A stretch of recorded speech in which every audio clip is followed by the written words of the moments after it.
Welcome. Today, we're diving into the world of grammar, focusing on the passive voice. Let's discover how it works and why it's so important. Here's what we'll cover. First, what exactly is the passive voice? Then, why do we use it?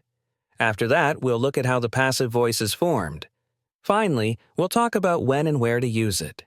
The passive voice is used when the focus is on the receiver of the action rather than the one performing it. For example, in an active sentence, the cyclist rode the bike. The cyclist is the subject. But in the passive form, the bike was ridden by the cyclist, the bike, the object, becomes the focus. So, why do we need the passive voice?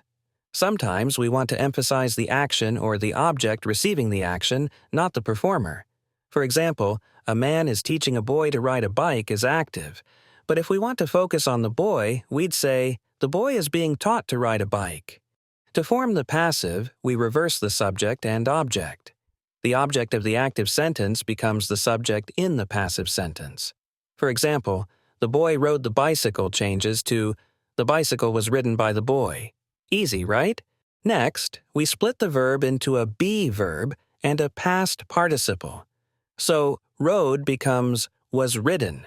Then we add the word by to introduce the performer of the action.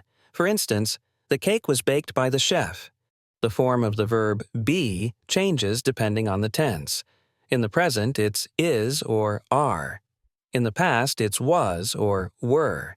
And in the future, it's will be.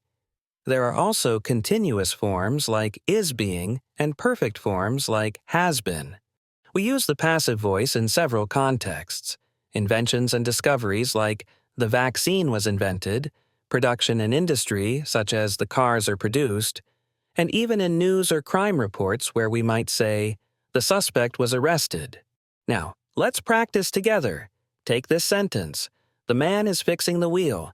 Can you turn it into passive voice? It becomes, the wheel is being fixed by the man. Try it with other sentences. Here's another one. The machine is making the piece. Change it to passive. The piece is being made by the machine. Practice makes perfect. Let's try a final example. The firefighter is extinguishing the fire. In passive, this becomes, the fire is being extinguished by the firefighter. Keep practicing with different sentences. That's it for today's lesson on the passive voice. I hope you found it helpful. If you have any questions, feel free to reach out. Thanks for watching and happy learning.